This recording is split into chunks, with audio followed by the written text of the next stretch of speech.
champs. That was a very tropical themed song this week, Doug. It's Chico Man. Is that from a video game?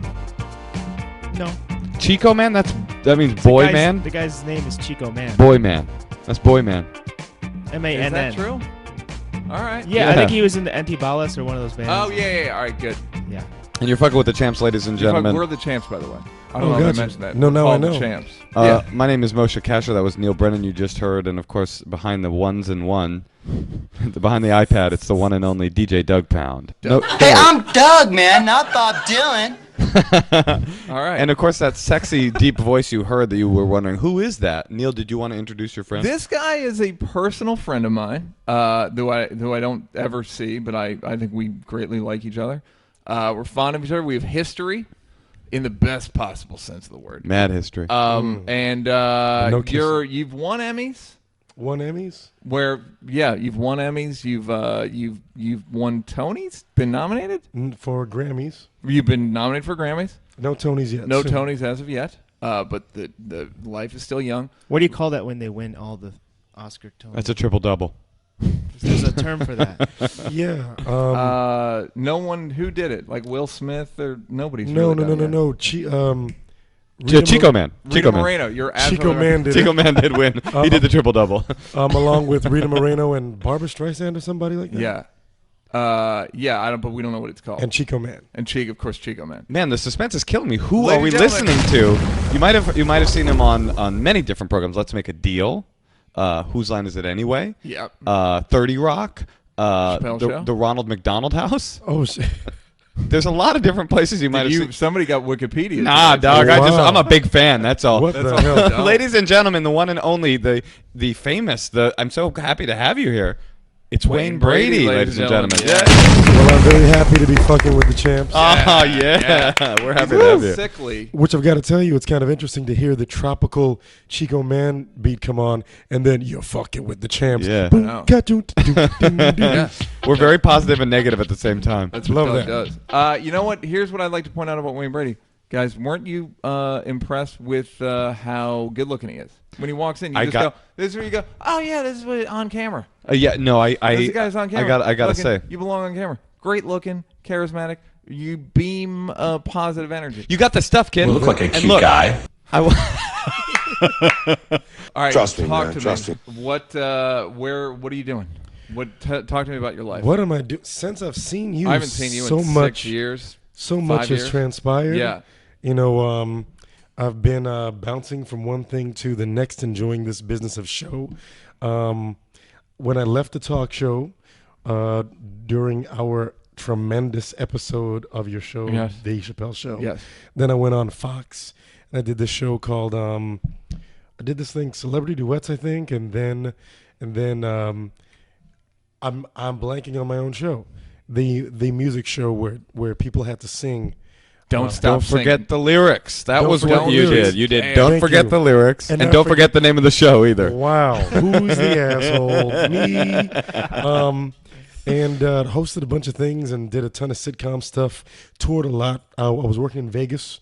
That I want to talk about because that I don't know anyone that's had a full-time show in Vegas. Also, you're such a positive seeming dude. I don't know you that obviously we just met, but you seem like a very positive person. And I'd love to think of a really positive person doing a show in Vegas, all positive, and then walking out the back door and walking just into the deluge of human misery that's out on the street. It's like, yay. Well, it happens. And you know, it's interesting you say that. Even the thing about being a positive person, I'm a regular person. I'm not any more positive than anybody else, but it's my dumb luck / give me the moneyness of it. Yeah. That people go, oh, we'll cast Wayne for that because I think he's a go-lucky. You know what? I get fucked up and angry like anybody else. Sure. He prefers to be treated like a dog. Also, and that happens occasionally. Wait a minute. Play that again.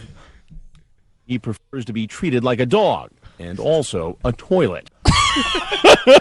Well, we're learning a lot about you, Wayne. Yes, I like to be scratched and flushed. Yes. Which Vegas was a trip. What was that? Were you trepidatious about taking it? I was for a second, but then I thought, okay, here is how I've done a lot of stuff in my career.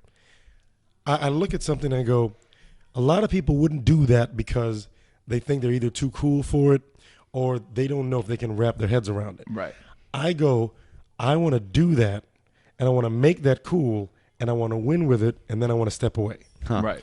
Which is why I've done everything from sitcom to game show to Broadway, because I just want to win at something and then go, see, I did it. Yeah. Did you live in Vegas? I had to, and had that to, was the right? worst part of all. Where did you live when you lived there? I lived in the hotel, which was I like the idea. That sounds good to me. yeah. So you just walk were downstairs me and you go to work. for a second. Yeah, right before it started. I was like, hey, I'm Madeline. I get to live in a hotel.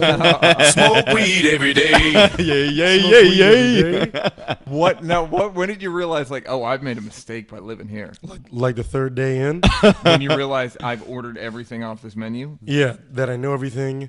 And the cool thing at first is because I was never really a partier because I was very married and very committed, never cheated on my wife, never horsed around. At least on this podcast. Yeah,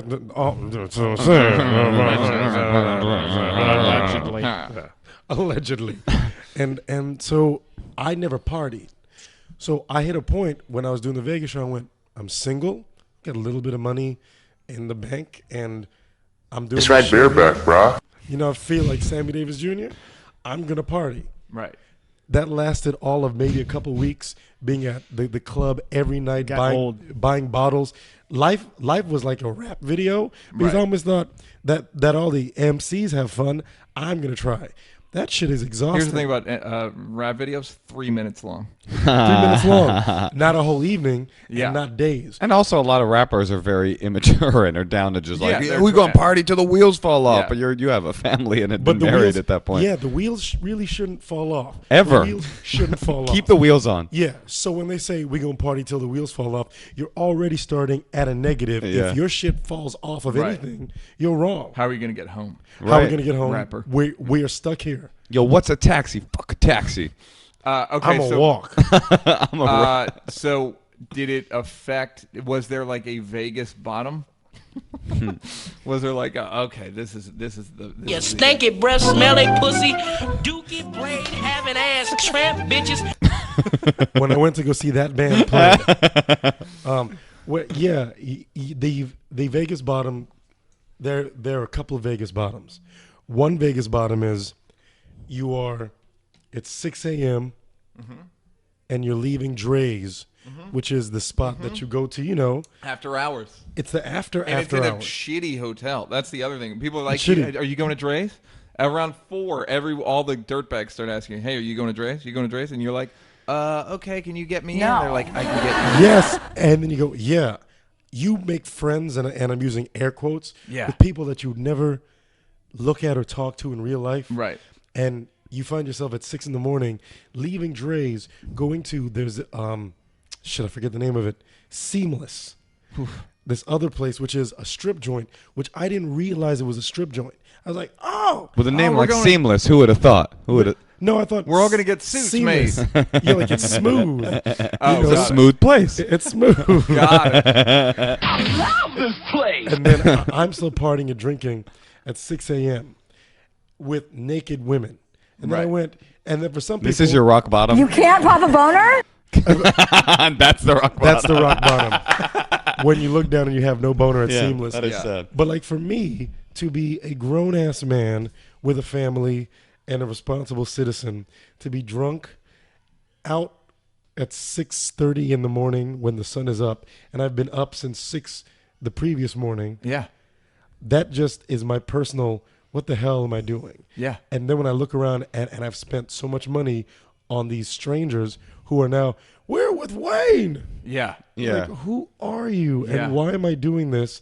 And I don't know any of you. And now I feel really lonely. That's some real wake up call shit. So then you're like trapped there You're in trapped Vegas to finish out the run of the show. to finish out. And And during you the stare day, down at your hands and say, whose line is it anyway? I would never say that.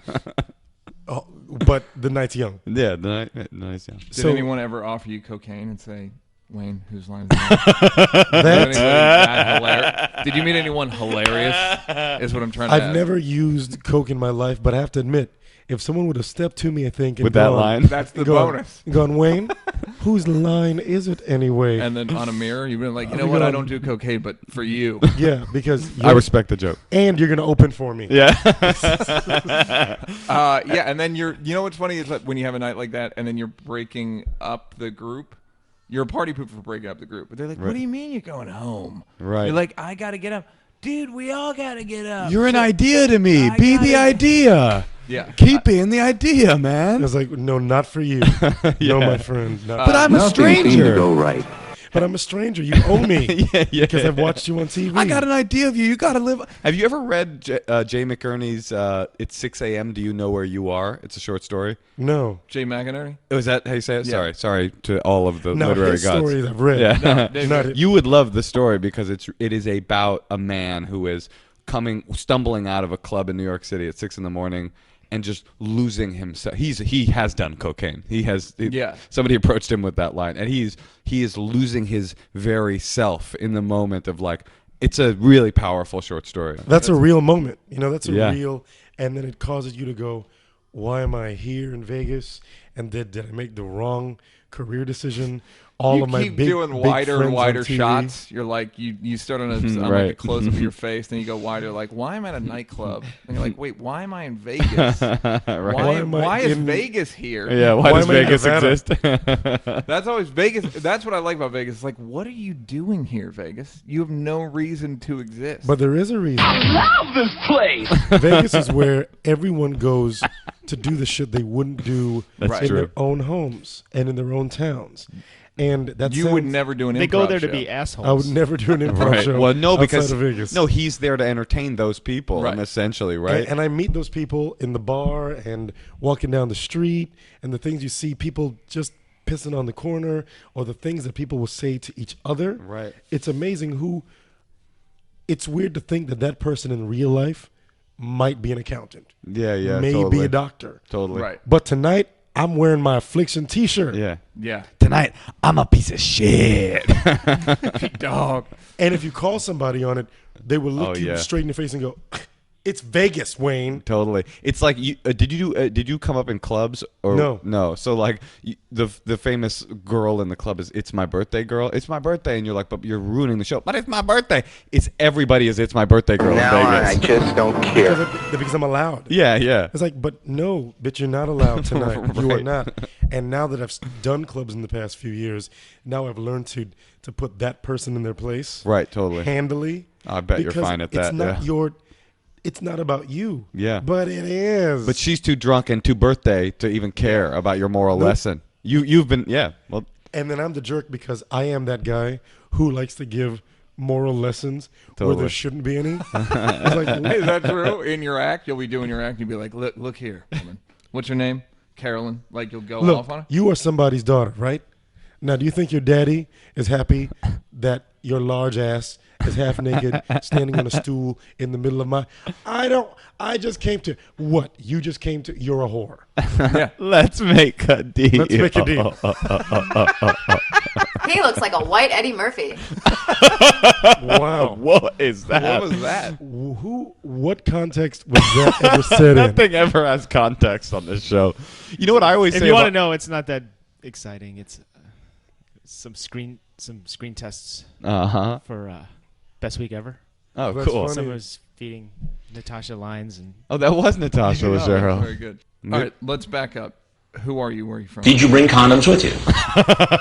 No, I did not. All right. Raw you're dogging from- it. Where are you Strictly from? raw Where dogging did you it. grow up? And then how did you tell me your showbiz arc? I'm from Orlando, Florida. Grew up, started doing theater when I was 16 and doing TV there, doing all the low-budget syndicated TV shows that came through, The Adventures of Superboy. Sure. This is late all of that 80s. stuff. This is mid late 80s. Late 80s. That's 88. okay. I graduated from high school in '89.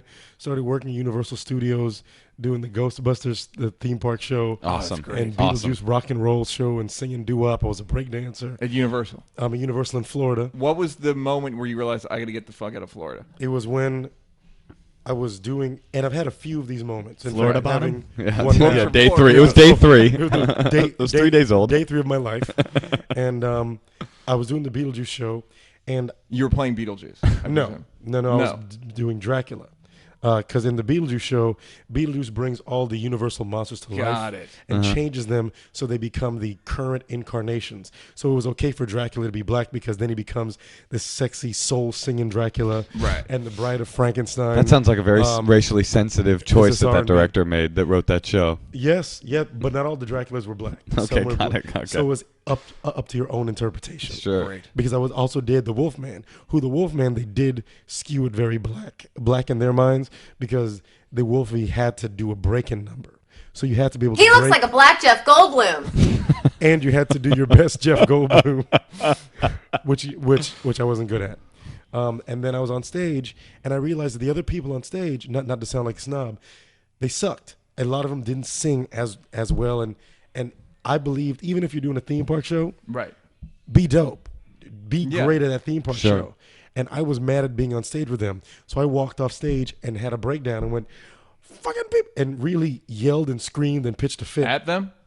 in general To the universe. In and wolf said, costume? "You all suck." Yes, no, in the Dracula costume, which is even Why is it like this? Why? I want to suck your blood and succeed in Hollywood. You two suck. Then I started counting. I'll give you 2 reasons. So I quit and then went to go work on a cruise ship because I was going to show them how good I was by being the lead singer in a cruise ship show. Did you have the cruise ship job lined up when you went on? No, You grab your fangs and throw them on your manager's desk. I'm going to the high seas, motherfuckers. I'm seasick, bitches. No, so I quit and then auditioned for the cruise ship the same day. Oh, great. Because in fact, it was the cruise ship audition notice that I looked at and went, you know what? Fuck you guys. I'm going to leave here and go do that show.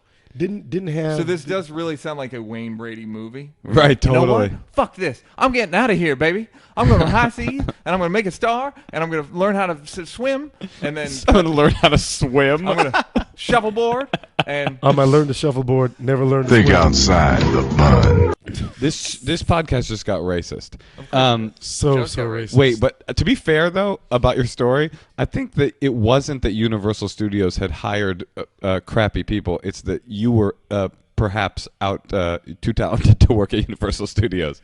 Well, I'm not gonna be a dick and say. I'm just saying, look at you now. It's, no, it's but were thank they? I'm assuming that's just a bunch of Florida high school Right. theater nerds. No, but that's the thing. When they audition at that point, you're getting people from all over the country Right. who are performers who audition for that job. Yeah, this is the best. The best. Well, apparently not. But I was thinking at that point, if we all got cast for this thing, you need to be great. Right. And I'm sick of working with people that are not great and they weren't inspiring me. Some of them were great and they're friends of mine to this very day. But the others who weren't, they made me angry. And that's been a common theme in my own life. I just get mad when I feel that the quality around me, that if we all got cast to do this thing, Yeah. let's all be good. Or you be better than me so I can climb up on your back and learn. Did you have a spark in you working at that time that thought, you know what, I'm going to make it. I'm doing this. This isn't just some job at some theme park. This is the beginning of my art. You That's knew. what I thought when I was 16 years old. I said, I'm going to do whatever jobs I have to, and I'm going to learn everything I have to, because one day I'm going to be something. Now, I don't know what that something is. Sure. It could be I'll be the most well-known guy at this theme park, Right. but I'm going to do something. Mr. Universal. Right. Yeah. But it's going to be big. Beetlejuice. Beetlejuice himself. One day. That's the big We're going promotion. to be the Jews. All right. So you were like, all right. So then how long were you on the seas for? Just a couple months because I was the Norma Ray of the cast, and the working got it. conditions were really. Explain that to people. To those of you that don't know Norma Ray, she was a work activist that helped the working conditions get changed in wherever she worked. I'm gonna forget the movie now, but Norma Ray. oh, the name of the movie. What the Don't forget the line. Don't forget the name of the show, and don't forget the movie. done? Really, I think I have professional Alzheimer's. Well, it's funny because you're so sharp and quick, but maybe that's why you're just a person who's been in improv as long as you're probably just tossing information out at a rapid clip. And I wish, you know what? That's the story I'm sticking to. There we go. At least it sounds good. So whenever I forget something, that's why, because I'm thinking Look, so I fast. got a lot of stuff up there. Hey, Can I get baby. 10% of that lie? Yes. Awesome. The sad part is I'm going to forget that. Okay, very soon. Here's some bad news. All right, so you wanted better conditions on the boat, which included what? Limes to suck on to avoid Scurvy. I wanted to not get killed. They had that set was falling apart, and there was a door. You know the big metal. I forget the hull doors that close to the sea. Yes, there was one The plank. that you had to go out to. where they kept the slaves. and I tried to free them, but because A lot of slaves drowned that day. It was a sad day, but Wayne the couple Brady. got free. I'm an activist. I'm a performer, and I free slaves. Yeah, whatever you wherever you find them. Did they make you swab? No, I didn't have to have swab, but I did have to do crew duty, which meant that at 7 a.m. every morning, to a bunch of old Jewish women out of Miami, and that isn't a slur. That is truly, there were old Jewish women that rode the ship from Miami, Right. and a Filipino gentleman named Pakleb would cut up vegetables and fruits and make animals, and he didn't speak English, so I had to tell the audience what was happening. So he would cut something and go, "Ay, sus, pucha pala, puputo." And I'd go, Pakleb has just placed the half of the orange on top of the watermelon. Two of them.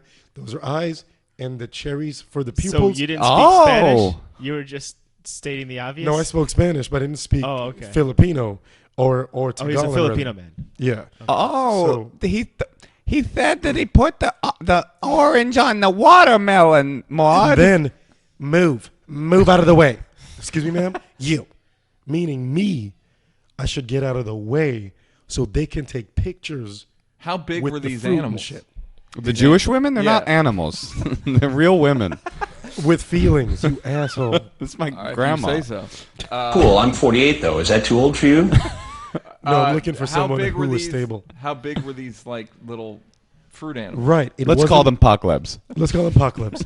It wasn't like they were 6 foot and he's done this feat. No, he would take an orange and stick toothpicks on them for legs, and now there's a cherry and it's a pig. So Pokleb was not the greatness that you aspired to. is He what you're was saying. not the artist. How often did you do this every day? Every morning. Did you go Are off you on him kidding too me? and say, "Why don't Did you you try get- as hard as I am"? So you had to, and this is part of your other duties. That, yes, that and No crew- extra pay. no extra pay, and then but my pride wouldn't let me run back to Universal after I'd course made not. such a dramatic, Yeah. because I wanted to be like that story. Like Yeah. Wayne, oh shit, Wayne told everybody to suck it and left here and became famous on the cruise ship. Right, for cutting up fruit. Yeah. Dude, he knows Pokleb. 7 a.m. fruit sessions every morning. How long did it last, that 7 a.m. thing? 3 months, But how long did you have to do, like, in the morning? 45 minutes. And then I went down to the pool deck, and then I hosted the pool games, because they said, well, you're good at improv, because they knew that I'd been with an improv company in Florida. Right. Well, you're good with improv, so you host the pool games. So I would have to host the games, and then at the I'm end of it, so mad on your behalf. It was It's awesome. so unfair. no, it was awesome. Oh, was it really? Because then I had the horrible task of, at the end of the pool games, go, hey, you can catch me on the Lido deck in the 8 p.m. show tonight. Wait, was it like a bait and switch where like you got on the cruise ship as doing a show at night, and Yes. then once you're out on the sea, it's like, well, now you have to do the 7 a.m. Oh, yeah. You got to do the pool show. You Oh, gotta yeah. working you all day. Got it. That's how slavery got started. Right. Correct? That's That's how how unions got started too. Because everyone thought that it was a cruise ship. Yeah. Right. Going to America and you get to Do you sing guys and- like shuffleboard? Do you like fruit sculptures? Well, and they come got this on there, way. They're like, here's the thing. I You had got a to dream row, last night that a and then when you hamburger get was to eating America, me. pick. One dude was like, "Dit is bullshit," and That was that's the dude. African Wayne Brady. Give Yeah, us that's the African Wayne Brady. free. Give us not this bullshit. This is bullshit. Give us Everything's Pokleb. got to be so African with these two. Wow, You're good tonight, Doug. Did you that all right, screen test. did you have? All right. So, would you meet girls? Were you allowed to bang? I was married. It's not allowed Wow, anyways, you're right? kidding. You went on cruise ships married? Oh, that's so Stupid terrible. me. No Poor, wife poor on fool. board though, right? She was in the cast with me. Oh, that's not as bad. That's not so bad. Did you get the part first? And you were like, baby, you got to learn how to sing. No, and so you she- get on the boat. She was a singer dancer. So we both left Universal together. Oh, wow. And then we both auditioned, and they wanted me. And then I said, hey, you know, my wife also dances, and she'd be great for the show. And they cast her as well, and we came as a package deal. Did she have other duties on the boat? She sure did. You took the opportunity. Wayne, you know what you're doing. You know what you're doing. That's all. I'm impressed. All right, so that ends 3 months on the high seas. Then I go with my tail tucked between my legs back to Universal. Great. And then I get a chance to... How did you broach that? Wait, you really did go back? I thought your pride wouldn't let you go back. Well, pride's got to eat. Yeah. Oh. Did you go like, hey, I might stop by tomorrow? Well, how did you broach Did you get a standing with... ovation when you came back? Remember how I said I needed... No, I got this one. Yeah. Oh, yeah, the sarcastic. Like, Welcome back, Wayne. We knew you'd be here. Okay, so how did you broach it? What did you say? I might stop by tomorrow. I called and said, hey, are you guys looking for anybody? Because, you know, I think I'm going to stop doing this cruise ship thing for a little bit before I go to L.A. So how long did you then go back for? A couple months, and then I auditioned for this tour to go to, well, it really isn't a tour because it was stationary, to do a show at Six Flags in St. Louis. But it was a really amazing rock and roll show. So I thought, okay, here's the plan. I've got to get out of Orlando. Right. This shit's killing me. I've learned all I can learn. I need to leave. I go to St. Louis. I get that money. It's a great summer gig. Then we go west. And so my wife wanted to go to Vegas to be a Vegas dancer. That was her. And now to people listening, when I say dancer, I mean dancer. Not, oh my God, I'm a dancer. Like stripper. Not seamless. Oh, you mean, Like with the big feathers. Not seamless. Right. Vegas. Not seamless. Right. Seamful. Seamful. Her shit was covered up. That's right. Many seams. So then we did the rock and roll show. It was called Warner Rocks, 25 years of rock and roll. And then I did that at the theme park. It was Warner meaning what? Warner Brothers Records or something? Yeah, Warner Brothers Records. Got it. Did that, moved to Vegas. She got a job immediately in the What were you singing in Warner Rocks? I sang, well, I was the swing, so I did all the parts. So I did everything. And you fucked everybody, correct? No, I was right, ladies and married. gentlemen? No, I was married. Yeah, but No, you're a it's swinger. I mean, Oh, no, the swing in the show. yeah, we I thought. had to swing all the roles. Uh-oh. Anyhow, take your dick out. Anyhow, I would love to see your dick. Are you open-minded, Wayne? Do you like hot tubs? No, I can't show you my dick. No. Very well. We didn't want to see it. That was a Cool. it's a joke that me and Neal play on people. No, I won't show you, but I can let you feel it. Yay! It's different. Hello, how are you doing? Can I tease and please your blank with my tongue and make you blank over and over? All right, so then you drive. Did you fly to Vegas? Oh, no, we drove, brother. We drove. Okay. Drove cross country. What year is this? In a Corolla. This is 94. Great.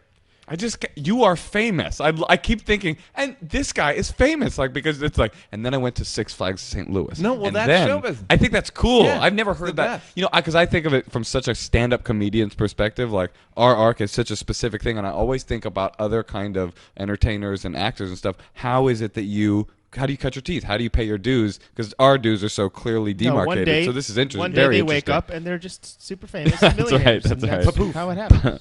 See, but that does happen for some people now. There's not a Because lot of of people. Yeah. The X factors and Totally, these things. yeah. It takes people, and I really believe, and this is me sounding like a crotchety old man, that they cut out a big part of the learning curve. So yes, you sing great. You just won X Factor or Idol. Awesome for you.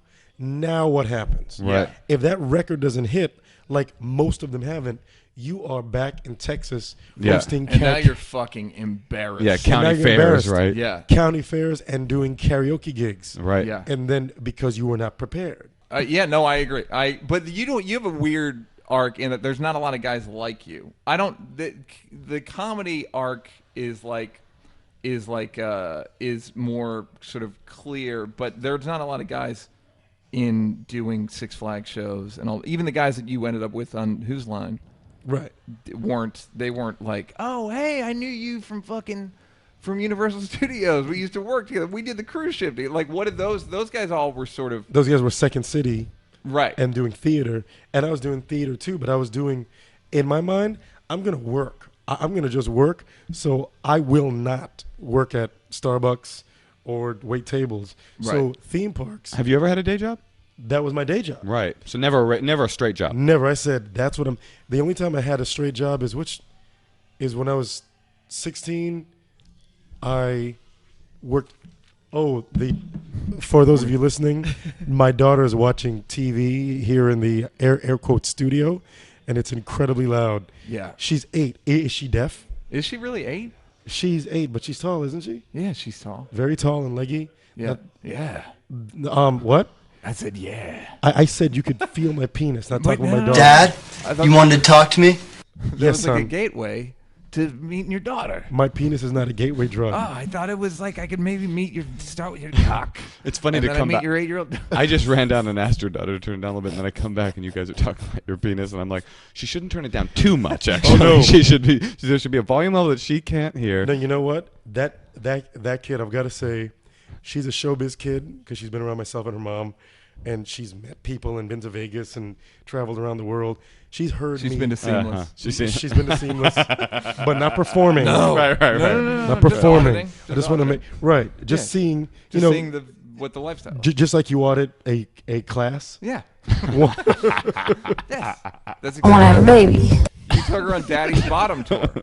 I want to have a baby. Yeah, you're right though. Actually, when she walked in, I was like, "Oh, this is the daughter of a performer. She's very vibrant and very. Yeah, she she's has that thing. used to being on stage." Her mother's also an actress? yes. Got Yeah. it. And so she's come to Vegas and seen my show, so she's heard. Heard it. So she's more acquainted with the Wayne that folks know live rather than the "Welcome to the show, Wayne." So- Do you work so blue? she's a- What's your act like? Working blue? How's that Hollywood terminology for you? By the way, I work very, very nice. Thank you. It's blue, but it isn't intentionally blue. Like I don't Uh-huh. say, "I'm gonna fuck everybody's mind up." Right. No, it's an adult show, and there are times when I don't curse, and times when it's appropriate to whatever Right. I'm doing. But it's different. It's decidedly different than Yeah, TV. He totally. makes Bryant Gumbel look like Malcolm X. Yes, which is something that I want to thank you, Neal, for, and also pimp slap you Yeah, no, I know. every day of my It's a life. double-edged sword. Well, Well, I mean, I don't know if I ever told you about it. You know who else was mad? If Doug's referring to it's My a favorite long- sketch on Chappelle's show. Yeah. Wayne, Paul Mooney said that Wayne made Brian Gumbel look like Malcolm X. We might as well just tell the story. That was on one sketch we did early. Negrodamus, maybe episode 3 of season 2. Then we came out here for the NAACP Image Awards. Right. You were nominated, correct? Neal? Yes, we were Yeah. nominated.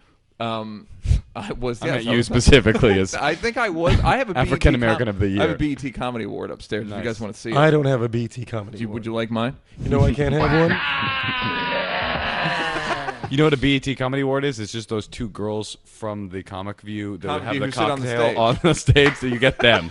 You bring them said home. from the There. Comic View. Oh my god, I like you so much. Yeah. Thanks. I like you too. That makes me happy. Yeah. Okay, so we were out here, like me, Dave, a bunch of Carl the robot was out, and you saw Carl at a hotel, and they brought up they worked for the show, and then you came over, and you can take it from there. Well, I met Carl, and I'd had a drink or two, Uh-huh. and I was very clear with Carl because I have to say that when I first watched the Chappelle show, I was blown away. Like, I was a fan of Dave's anyway. Right. Because I go back to when Dave was doing Men in Tights. And because as a black actor, Yeah. you immediately go, why did that dude get that thing that I didn't get? So who's Yeah. he? To answer that question, because Eddie Griffin didn't want the part. Is that real? That's true of Men in Tights. Well, then Eddie Griffin. No, I think Men in Tights wasn't a very good movie. But No, it whatever. wasn't very good. But to work with Yeah, to work with Mel. Mel Brooks. Come on, that's Yeah. awesome. Mel Gibson. To work To with work with Mel Mel Gibson. Gibson. The opposite. They are the opposite of each other. Yeah. I Trust told you I me, man, saw Mel trust it. Gibson at Whole Foods like 3 weeks ago. Oh Shut wow, up. really? And it was like I Holy was Foods. fucking excited. right. And then I would have been and terrified, of everyone course, else, because no, I'm a but Jew. No, here's the thing: is everyone was excited. Everyone had that like smile, like oh my god, And then you realize, oh wait, no, he's like anti-Semitic. Oh, He's this guy's an asshole. racist, and there's no one. That's what's so cool about Hollywood is that we realize sometimes that fame is more important than being a decent human being. Yeah, it's and way, it it's trumps way more, it, and Yeah, it's it's really deeply cool. shallow. Yeah, It trumps your but your first instinct is like Riggs or whatever. Yeah, it is. totally. And then you're like, oh no. Oh, I'm Himmler. Sorry, Yeah, Heinrich Himmler. I'm sorry. New on Fox. It's Riggs and Himmler. Brand new crime fighting duo. I'm too old for this shit. We're at the. I am too old for this shit. That Jew is too old for this life shit. Yes. All right, so. Someone's going to steal the Declaration of Independence. All right, so we're at the hotel. And so I digressed by saying, I was a big fan of Dave. Right. So when the show came on, I, like everybody else in America, you guys wrote the shit out of that show, and Dave was awesome. Blah, blah, blah. And then so to be name-checked on a show that you like is a pretty awesome experience. But for me, it was sweet and sour because I've always fought this thing with certain black people in my business who felt that maybe I'm not black enough because I'm not doing whatever they're doing. You know what? I'm going to be 40 next year. I'm tired of fighting that battle. Fuck them. Because But you are going to fight it until your 40th birthday, though, because I hope. And then I'm done. Up until the last day. Right up until then. Because because that's my last day on earth. It's like no, absolutely. Logan's Run. So nerd. So then when the joke happened about I make Brian Gumble look like Malcolm X, right, coming from Paul Mooney, that hurt me, to be honest. Not to sound like a little bitch, but because we get emotional on this podcast. Because on a couple levels, that's this black comic who I actually really respected, Paul, of course, and I know his work. He's old school funny. Yeah. To say that means, in a couple of ways, it's disrespectful to me. It's disrespectful to Bryant. It's disrespectful to Malcolm. It's just a shitty joke in my own opinion. But I think Malcolm you got to call it out in the sketch, though.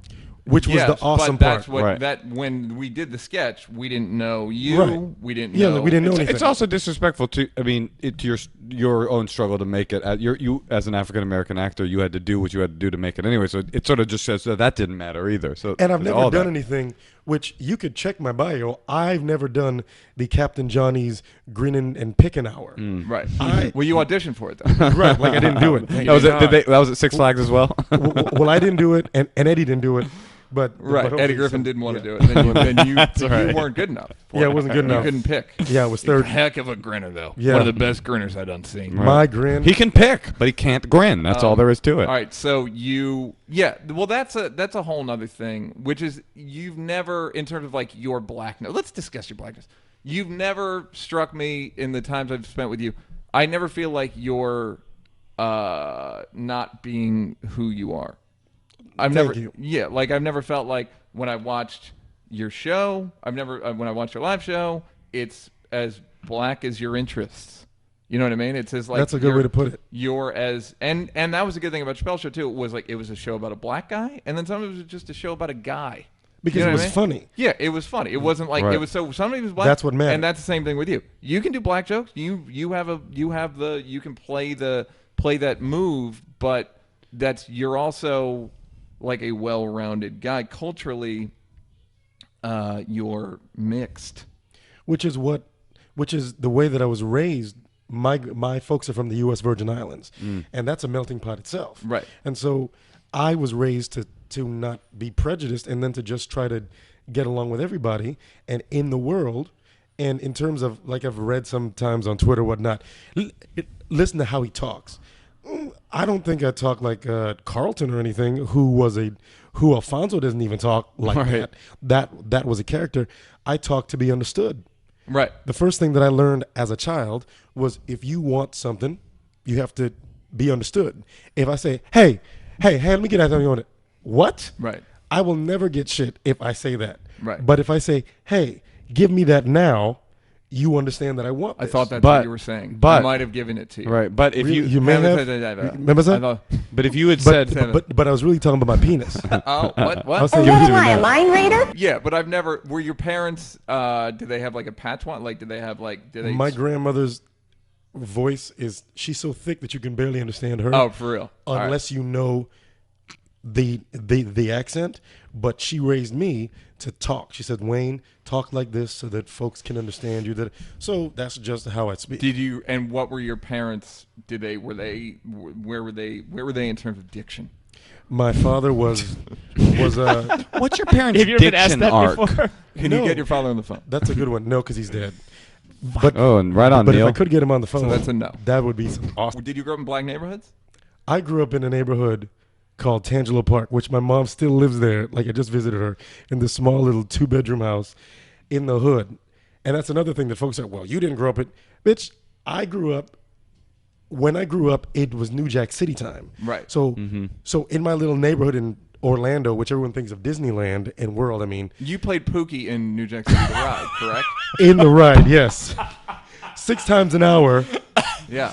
They'd come by in that Jeep. And I'd say, this should be calling me. Rockabye, baby. That's hilarious. All right, so you grew up and your mother's still there. She's still there. Just visited In her Orlando. for Thanksgiving.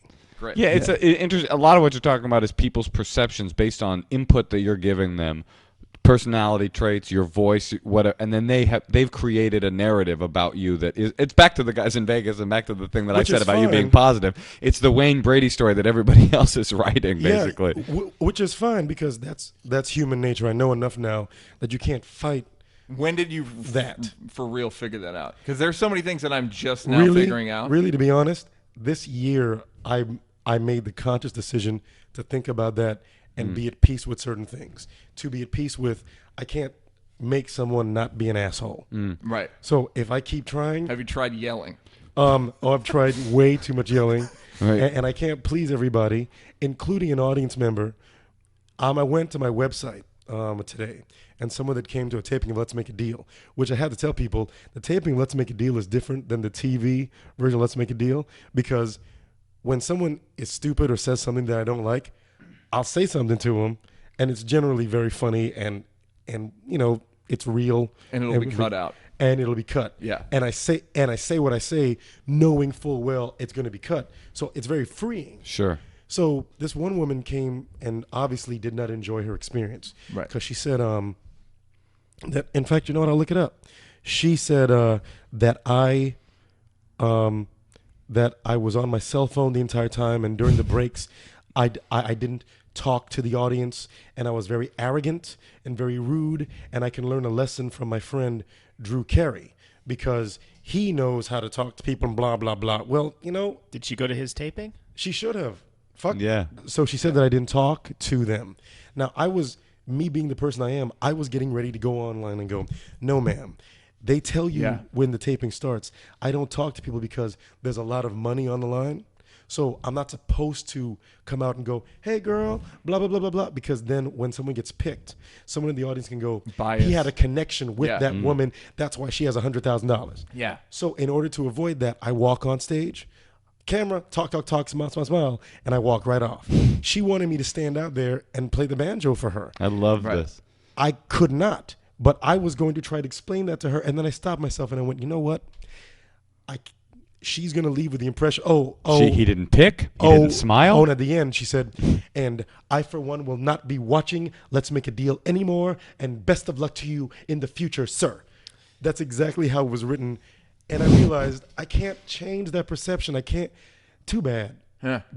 People are just going to be uninformed and wrong, in addition to being assholes that you can't change. What percentage would you put it at? Because it keeps getting higher and higher in Well, my mind. it is in fact the internet. Is it that woman that fat? I can picture her pants. Actually, they're pastel colored. Oh my God. They go into her big butt crack. Now I have to show you the picture. She's got a flower, a sort of soft J. Crew or LL Bean. No, LL Bean is what I'm looking for. Flower turtleneck sweater, and she lives in Nebraska. And she wrote the email. You can't. Oh my God. I think she lives in the LA area. I think she lives in California. That is exactly. The thing about that is, I don't really mind when someone says something. I guess I'm in the wrong business then, because I get mad whenever anyone says anything about me that isn't true. Right. Right. So then I need to just shut up. It's just an endless, unwinnable war with the court of public opinion that has been given a megaphone, an internet-sized megaphone. I mean, that's the problem. Yeah. There's just this huge forum for this dumpy lady to go, I didn't like Wayne Brady. And what's hilarious about it is that it gets back to you and it gets in your head. Well, that's the thing that we talk about a lot is everyone reads their Twitter feed. Totally. Everyone reads their website stuff. Like every star. Imagine what Obama's website looks like. Obama doesn't read his website. He has to read his website. He doesn't read his website. That's for sure. Yeah, he gets way too many death obviously, threats. I'm kidding. Yeah. No, but does he have a website? Does he have BarackObama.com? Yeah, I'm sure he does. Yeah, absolutely. He has to. Yeah, man, he has a great MySpace. Like a campaign. Yeah. website. His MySpace has been what plays? BigBlackDicksWhiteChicks.com. When you go on there, what's what plays on Obama's website? Do we know? Big Daddy Kane. Okay, so last week messed around. Oh yes, Cube. And flowers are falling, rose petals are falling. Out of his MySpace. All right, Trust his blog is awesome. Yeah, no, he's really Tuesday, January 15th, running shit. Okay, so Still running we've shit. so digressed to the point of we were talking about your blackness. Oh, yeah. Okay, so that's what you've overcome this year is you've finally been able somewhat. It's an ongoing thing, right? Yeah, it's an ongoing thing, but it's going to help me, and more importantly, not to try to make this a feel-good show, it's going to help me with my daughter. That if she sees how I handle things in the world, then she'll handle things hopefully well. I have not handled a lot of things in life well because contrary to whatever you see on TV, I get angry very fast, and so that's always been a battle. Is as soon as someone says, "Wayne, you da-da-da," what? And then I become that dude. Do you know, I used to have I sometimes when we've talked about this before, when you're in charge of something, how quick you are to anger. Oh yeah. Because it's why won't you motherfuckers help me? I'm the boss. I know this. What do you think you're contributing to the show? You got it. It's like, no, you always, and it feels like a personal attack. Yes. When people aren't doing shit. It's like, it's my face. I'm the one who has to. Right. But that's the thing I find when you're in charge of something. I would assume if you're in charge of something and you're the face of it, it would be really, really hard. It would almost be a full-time job to just be patient. Mm-hmm. Like that, my job is to be patient. The talking on camera, that's easy. That's like free. You even just helped me out. You even put it into a better perspective than I had. Your job is to be patient. So anytime that I'm doing something, that's what I should say. Yeah. That's a really good way of looking at that. Yeah. Because that's comedians say, like Dom Herrera will say, like, Dom's you're getting awesome. paid to travel. Mm-hmm. Right. The stand-up's free. Right, totally. Stand-up, you're getting paid to travel and do radio. Right. The rest of it's fun. But, it's not always about just being the bigger man and accepting it. Sometimes there are victories, like in the sketch that you eventually did for the show. Like in the sketch where when I ran into Carl, I told him that I didn't like the sketch. Yeah. I didn't tell him that I didn't like the show. One. I said, dude, because he came to me, hey, Wayne, it's me. And I went, you're the robot. You. You're the robot. He said, man, he goes, we love you. I went, oh, you love me? Well, that sketch the other day didn't sound like you loved me. Yeah. Blah, blah, blah, blah, blah. And then just said my piece and then went on. Yeah. Then I get a call while I'm taping. And this was the point when I was doing the daytime talk show, and I was an executive producer on it, and I was helping to produce the bits that folks don't know. That's a hard type of show to do. That's what I talk about this all the time. So I was Alan producing. Thicke still talks about how hard Thick of It's the one of Night the was hardest in thing you'll do. 1985. Just being in charge of a show makes you crazy. It makes you loco. Yeah. And then being the face of it and having the network tell you to do certain things, which I'm sure that the cooking segments that I was doing with the 80-year-old white ladies from Wisconsin and the soap guest did not help that image in Paul's eyes. Yeah. So today we're cooking up crack on the Wayne Brady program. Right. Because I always say to folks, that's not the show. I was signed on to take Rosie's place. Mm-hmm. Yeah. You weren't going to tune in and hear me say, welcome back, bitches. Guess who's on today's show? Yeah. We got Cube. You got canceled. Yeah. Indian head. There he is. Yeah. But I had small victories. Right. Like I was able to get Outcast on. Oh, that's and cool. Missy Really? Elliott That's and hilarious. That's awesome. Buster. You know, so then I get this call in my office. It's my assistant. She says, "Wayne, Dave Chappelle's on the phone." Yeah. I went, shut up, because my writers would prank me all the time with, Right. no, it's like, no, it's Dave Chappelle. Right. And then a bit of me actually went, Dave, oh man, he heard that I cursed out his dude. Because the part that I just didn't mention was, I told Carl that I didn't like the show, but I was all, yeah, blah, blah, blah, fuck you, you know, and then walked away. Oh, you were like, you bitched him out.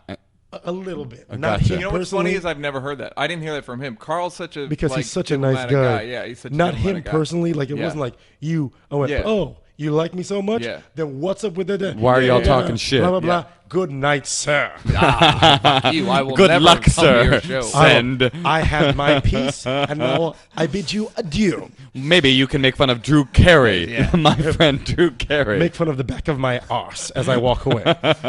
Good day, sir. And then to this voice, you know, hey Wayne, it's me, Dave, and then he started talking to me, and he's like, look, I'm sorry about the sketch. I didn't write it. I do like you. Yeah. And I think you're incredibly funny. Would you like to do something on the show? And what would you like to do? And you, myself, and my partner, you, Mr. Neal, we can come up with something. Right. And I was so, to be perfectly honest, even if the invitation to do the show had never come about, the fact that Dave, who in this day and age in show business, most cats would have gone, fuck Wayne Brady. I don't Well, care. you know what's da-da-da. interesting? You've been on both sides of it because you've done plenty of jokes about people. Yes. And you never, literally, it's just like this thing you see on TV. It's like I'm making fun of this thing I see on TV. It's not Right. a person. Not of the person. And in fact, I've got a great example of that. I never talked to this person that I'm going to mention about it. I just knew from interacting with him. Right. I did a Chris Rock thing on my variety show, because I thought it was funny.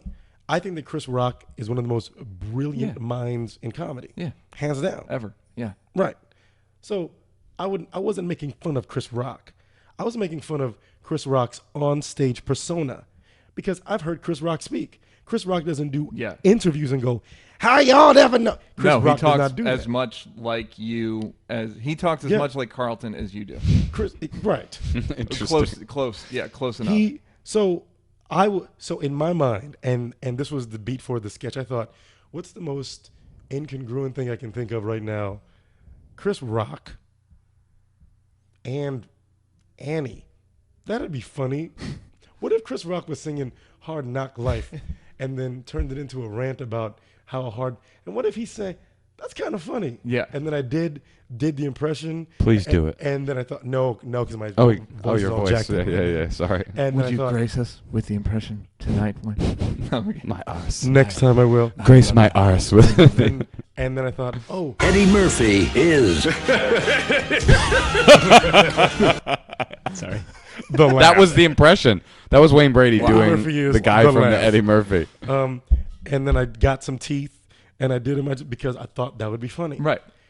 It wasn't until later when I met Chris at some award show or something, and Chris was very, Yeah. you're Wayne. Yeah. And I recognized that look. I went, Yeah. oh, he's. Yeah. And then I heard it from my agent that he was pissed off. Not even pissed off, that he did not like that sketch. Right. And immediately I went, oh my God, if there was a way that I could reach Chris Rock is such a big star. I can't reach Chris Rock. Yeah. Oh my God. So later on, I ended up meeting Chris and we hung out. And then I ended up becoming a recurring role on Everybody Hates Chris. Right. It's hilarious, man. Comedy is just filled with thin-skinned, sharp-teethed motherfuckers absolutely. biting each other and Yeah, going, how you absolutely. going to bite me? And then you turn to your neighbor and bite him. So I'm going to go call the psychic hotline. They'll know what to do. So the fact that Dave reached out, he was aces in my book, even without the invitation. Right. And then so when the invitation came, we talked about the sketch, and the genesis of the sketch was I think you guys, I talked to Dave. I said, like, if we did something where because we talk about speeding tickets. I think I talked about me getting pulled over, and then the cop letting me Right. go. And then you guys went away and wrote the Training Day parody. I'll tell you my recollection of coming up with it. All right, so remember when you did it? This is such a like fucking crazy. All right, so you did. You remember when we talked? Remember Warren Thomas? Yes. Okay, Warren Thomas is a comedian who was friends with Barry Sobel. You did a show with Barry Sobel. Vinyl Justice. Yes, you did a show with Barry Sobel. Wow. You didn't give him dog. Come on. He's right though. All right, so no, go ahead, please. No, you did a show with Barry Sobel. So Barry's right here. right. Oh, so shit. so It wait, wasn't Wasn't the it- windows. those crickets Oh were not- sure, I Barry's remember here, one and time Korean me- people don't have small penises, me, and Jews Dave- do tip. Sure, Barry's here. Fine. Fine. Chinese people are excellent drivers. Fine. All right. So we. Shaka Khan's in the car. We're doing Barry Sobel. All right. So me, Dave, and Warren Thomas were hanging out one time in 1998, 99. And I remember Warren Thomas doing a bit where he was like, I could get Shaq and Oscar. He just kept saying, I could get Shaq. I could get that motherfucker and Oscar. He would just have to play a monster. Just play the fucking worst fucking, just a monster. He murders people. Like Texas Chainsaw Oh, Massacre. not like a It's Six just- Flags No. monster. Like Texas Chainsaw Massacre. Right. Like just an awful, which is a hilarious idea. So somehow that got into my head when me and Dave were writing. We were trying to we were basically with that idea somehow got in there, and then we were writing it, and then it just slowly became Training Day. Like we were just like, we needed a structure. So But it was is one of the sketches from the show that you remember. I mean, Yeah, you remember absolutely. the white white supremacist. Yeah, You remember, absolutely. you remember Rick It's James, iconic. bitch, and you Yeah, remember Wayne yes. Brady for sure. Top You- 5, absolutely. You know that sketch is in the Museum of Television History, right? Oh, I didn't know that. Yeah, like I was there for the ceremony. It's Cool. Where they because I put- was doing some stuff. It's one of the top one. I think it's number 2 or 3 of all time funniest things on TV. Oh, that's great. Well, that's the lesson to learn here: is that you should character assassinate and snipe at your Yes. peers because greatness will Because come of something it. will come from that. And- This speaks to patience because Carry on. the memory I have, my strongest emotion about that sketch is you hadn't read the sketch. Me and Dave. He wrote deserves it. an Oscar for that. We hadn't written it. We wrote it the night before you were getting there. Right. And then they hadn't sent it to you. And I remember driving across the 59th Street Bridge in New York and just being so furious that they hadn't sent you the sketch because I was just waiting for you to be like, I'm not doing this. There's no way I'm fucking doing this. So then when I got there, and I was like, did he read it? And they were like, yeah, he wants to. I was like, fucking thank God. But that's my strongest emotion is that fury of these motherfuckers fucked me again. Right. Because I wasn't. They're gonna ruin my I image, wasn't blah, blah, blah. focusing on my patience. I wasn't doing my patience exercises. I didn't have the. You were a less developed. I didn't know person what back I know then. now. But which now we are evolved. now we're totally different guys. That sketch would never happen. Okay, so that was a good. That was a great. That's when that was another thing. That sketch was. It sort of let me know we're still doing. We kept getting lucky breaks, kind of, during that season. It was just shit kept lining up, and that was one of the things that was thank fuck. We do a sketch, the guy gets mad, then we call the guy, then the guy comes on, and that's Right. a big sketch. Good and luck, then when you asked me to be your partner on this podcast, and I said yes. yeah. Yeah, Yes. that was pretty good. Just You like know who that. else was mad? Brian Gumbel. Was he really? Yeah, he actually was mad, but there was nothing we could do. You know who else was mad? Go ahead, Malcolm. Brother Malcolm. Detroit Red. Which I don't blame Malcolm. See, that's what I was saying. I don't blame Malcolm for being Malcolm. Listen to me. What a dick. I don't blame Brian. What time is it, Katie? It's 7:15. I don't blame Brian Gumbel for being mad because someone like Brian Gumbel, he, as light-skinned as he is or whatever, if you're going to take that approach and be angry at him because, he's not black enough, the man is one of the leading broadcasters in the business, in the world, not just here.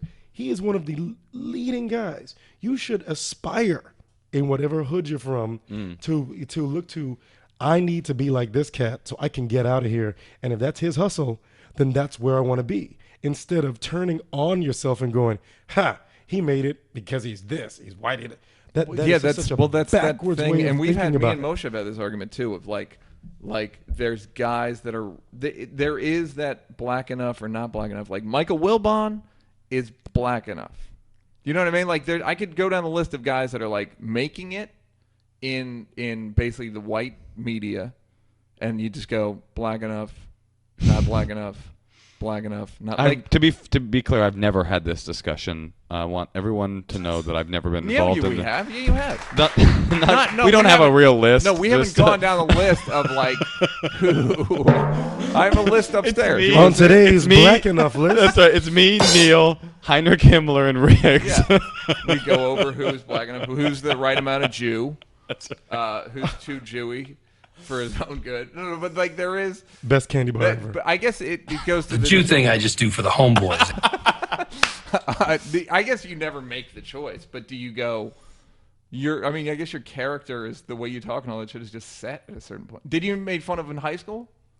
I've been made fun of. Good question. Since I was a kid, because at first I had a very strong accent, like my grandparents. Trinidadian, or I'm sorry, Virgin. Yeah, a Virgin accent. Which is, hi, my name is Murphy, and it's a Virgin accent. Did you actually have like a? Did you have like a? You had like a you had a patois? Very, very strong. Did you really? Yeah. Up until what age? Even when I go home, I slip back into it because I was raised around it. So it almost sounds like a little bit of Jamaican, but it's like this if you talk really fast. It does sound very. So you talk like Rihanna. Yes, just. But like don't her. talk slick like Rihanna, or I'll beat you like Chris. Wow. Yeah. Sorry, that was great.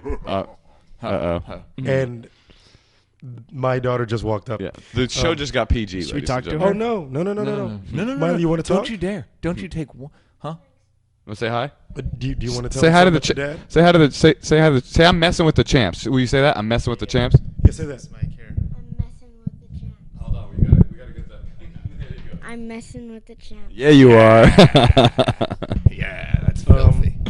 So I was made fun of for that, and then I was made fun of because we were poor. I was made fun of because I talked different, or because then I got bussed out of my neighborhood to go to the school for the gifted program. That was another round of ass beatings. So, from white kids. I brings the ruckus to the ladies. No, on both sides. So I was bussed out of my own neighborhood to go to this all-white school. They didn't want me, and then did you stay there? That's some bullshit I right there. had to. That's funny. You know, I went to pretty much all black schools, and in fact, at a certain point in my life, I affected a black accent, if you will. I actually would love to hear that. I don't really think it sounds genuine anymore. At the time, it would look ridiculous, but I did it from a real place. But Let's hear it. I mean, I don't know if I can do it anymore. I mean, you don't have to. No, I could try. I mean, you know what I'm saying? Like Eminem kind of thing? No. Like No, you don't want me to do it? No. I'm saying you don't have to. I don't want to pressure you. Yeah, you don't have to. I don't want you to feel like those black kids. I know. I'll tell you this. I'll be talking on my phone.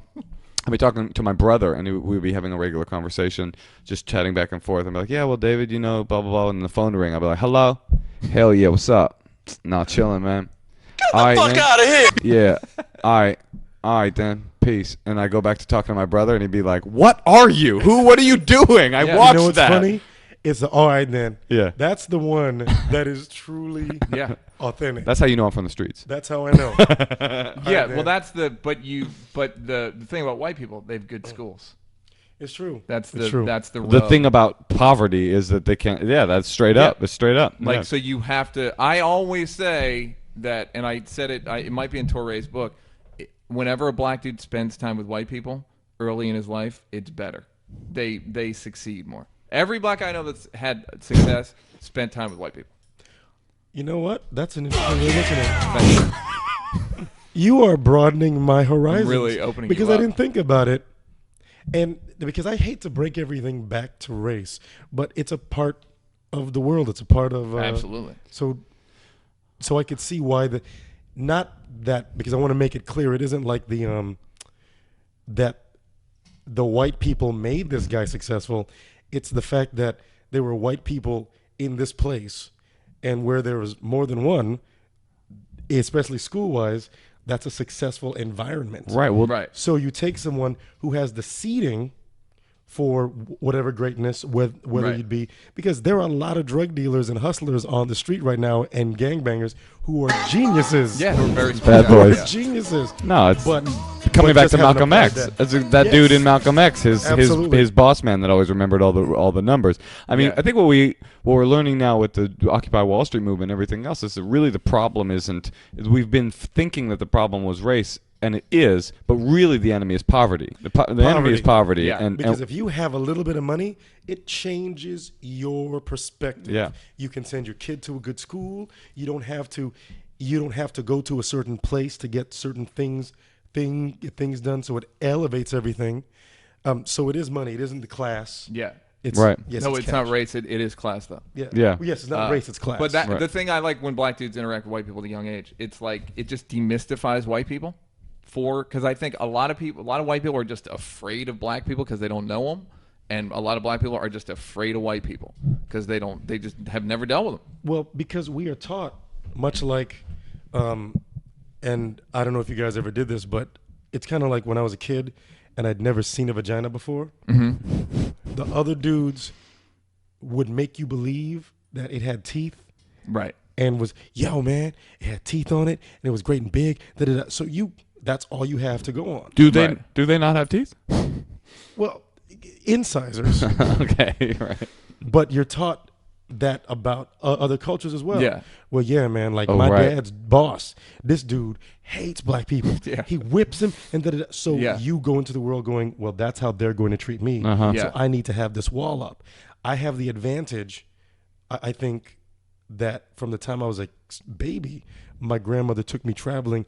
So I met white people. I met Indian people in Trinidad. I met Danish people. I was meeting other Africans. So there were people that Goat curry? Was there goat curry? I just want to please just add that into the mix. And I had goat curry. And goat curry, okay. I loved me what some was goat the curry. craziest All right, thing? man. I heard a All guy. right, damn, man. What's I the- love goat curry. All right. All right, then click. All right. Now you're fucking with the champs. You're eating some goat curry. That's how you know you're fucking with the champs. Did you? What's the craziest thing you've heard? Let's go around the room. Okay. What's the craziest thing you've heard about another race, or class, or sex in your life? Okay. This is one that I heard from older people as I was growing up. They said, and now I have to preface this because someone's going to listen to it, and this piece of the interview is going to be snipped and put online. The by Doug probably and dropped in future episodes. I heard from some old folks once, from some old black people. White people, when they get wet, they smell like dogs. Oh, yeah, we smell like dogs. Yeah. Everybody knows that's true. We smell like dogs. Now, personally, I have had many girlfriends and black girlfriends, Asian girlfriends, white girlfriends. I've been in the rain with my white buddies. I've taken showers with a white woman. I've taken showers with my white buddies. You were just horsing around up at Penn State. Go ahead. Oh, too soon?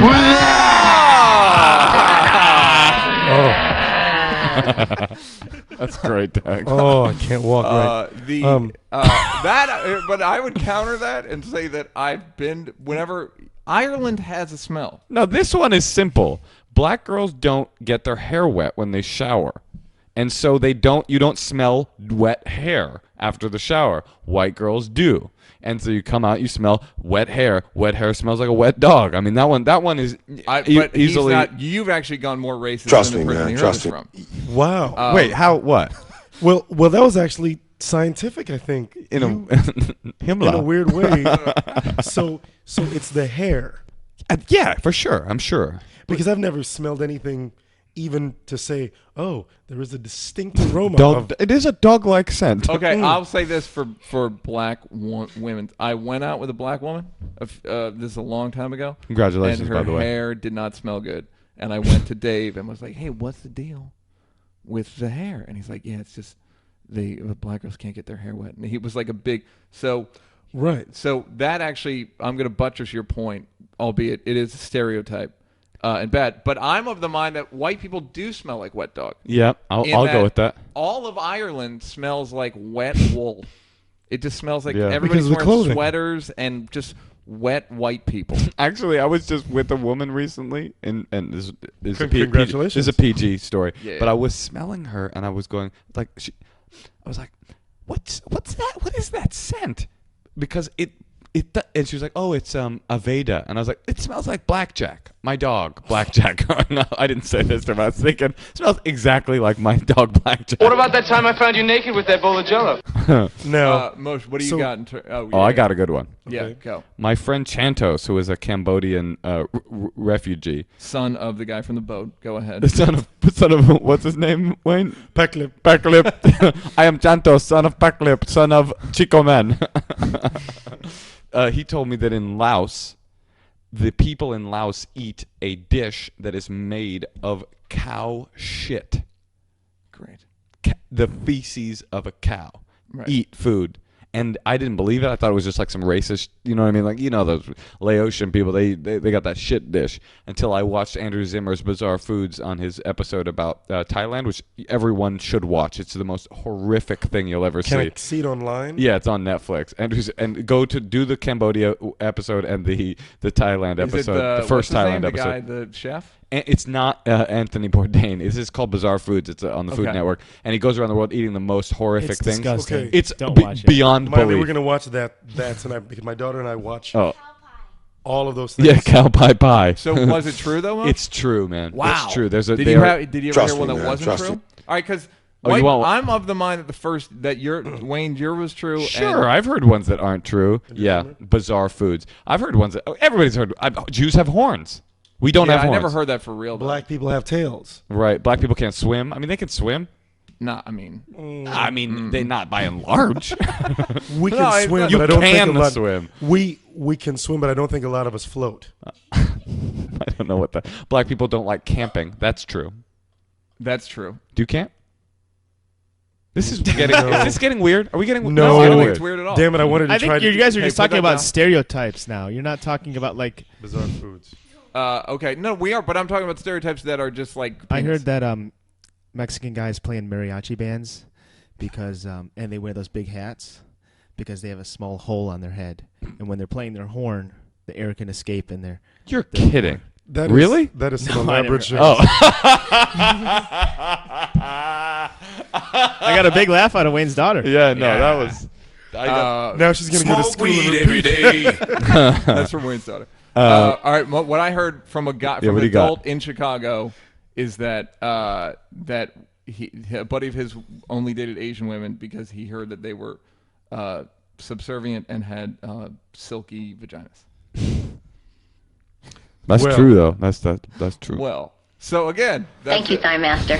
This How got about? weird. All right, I want to ask one more question. What was the funny? You know, By the how way- every- What's your daughter's racial background? True. Okay, good. You married into. You were married. Her mother is half Japanese So and half awkward. Caucasian. The most awkward. You can't even look at my daughter right now, can you? I can't. You can't even look at her. I can't. What was? Did everyone in grade school has like a girl or a guy that's just a liar? Yeah. Oh my Can you god. remember the? Sometimes it's the person. It could be you, Moshe. No, Do you it wasn't remember me, the, man. The I know best who it was. liar that the liar in your class told, or the biggest, stupidest lie? Mine, girl named Keisha Warner, the only Yeah. black girl in the class. That's got nothing to do with it. But you can whatever, do with that what you will. Trust me, man. Trust me. Said that her dad, if he stood in the middle of the ocean, the water would only go up to his waist. That is an One of those epic weird- lie. And I just remember hearing that, going like, "What?" Your dad Well, is there's a couple- 1,600 feet tall? My friend told me that like we were Fathoms. small and then we're gonna keep growing and then when you just keep growing until you're like 50 feet tall. So I was kind of terrified of getting real bit tall. Which maybe that's why I'm so short. No one wants to get that big. I mean, but even though I never seen someone that tall, somehow I believed my friend. Wayne, if you've got one, I'm gonna think of one. You know who I'll tag as the liar? Is myself. Huh.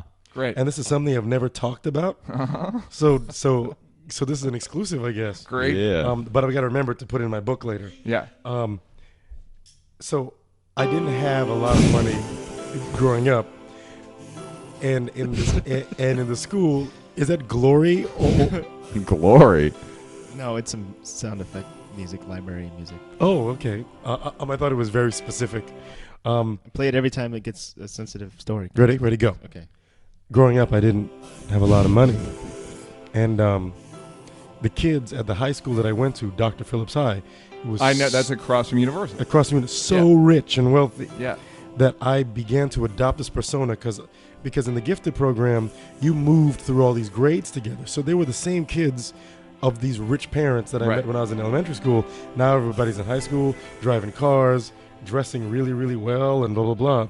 So I reached that age where I became shameful, and I'm ashamed to even say that I became embarrassed of my own situation, that you never know you're poor until someone goes, hey, you're poor. Yeah. Yep. So then I went, oh, shit, I'm poor. No shit.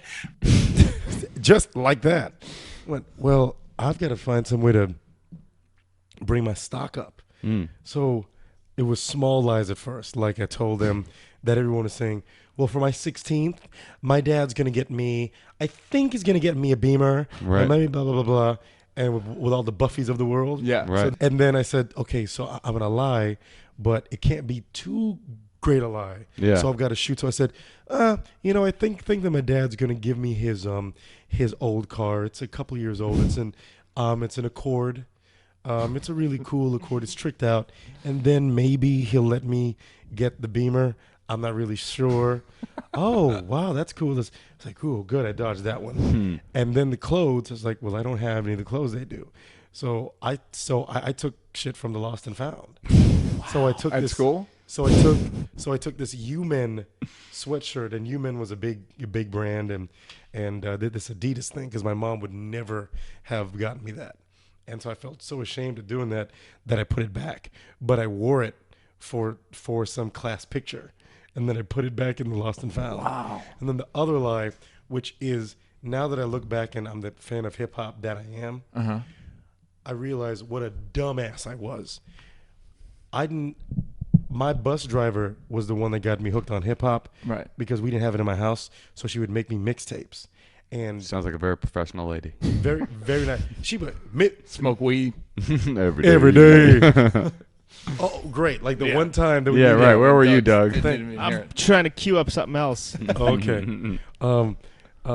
So she turned me on to LSD, magic mushrooms, and to music, to Biz Markie. Yeah.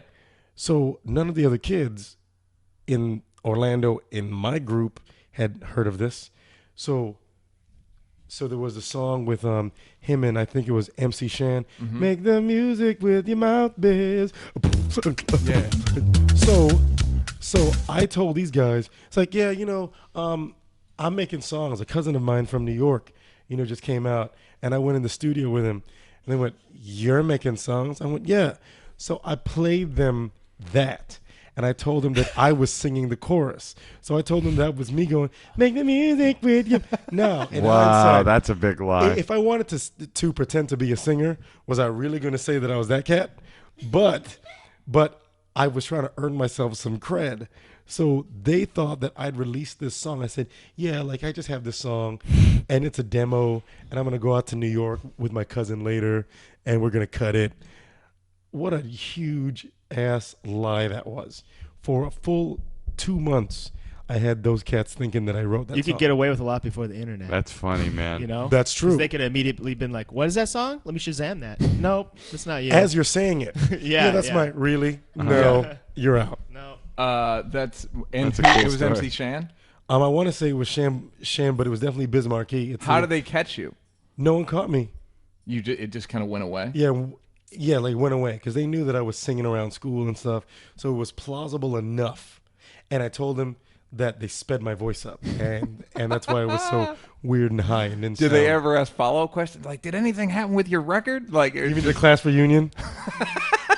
Yeah, the 20-year reunion. That actually would be awesome if that would have been the thing. No, So- that's the beauty. I'm really glad you uncovered that. Yeah, man. Because that's what you forget about kids.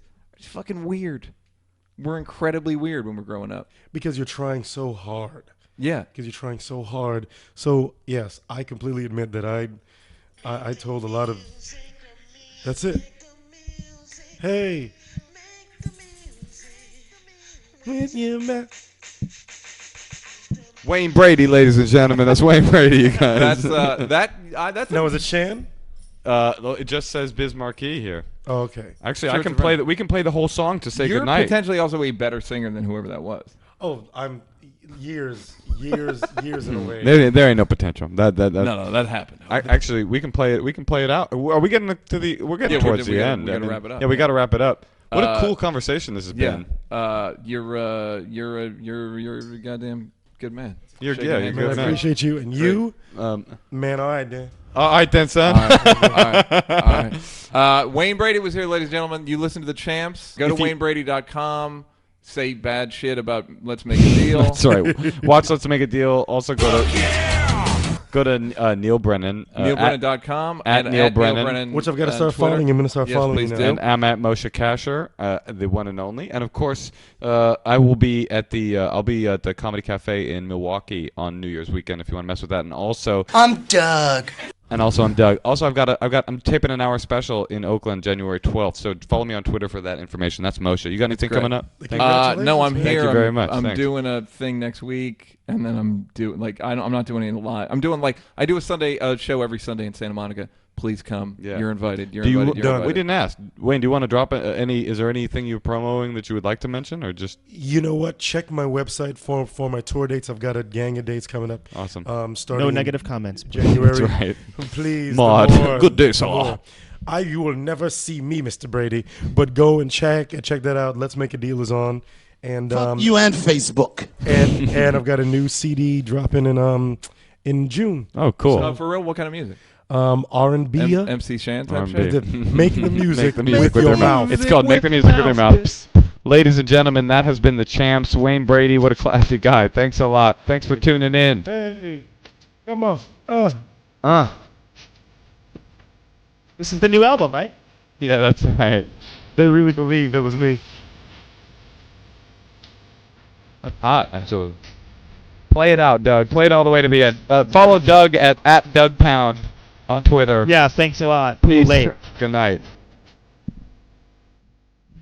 How much fun, man.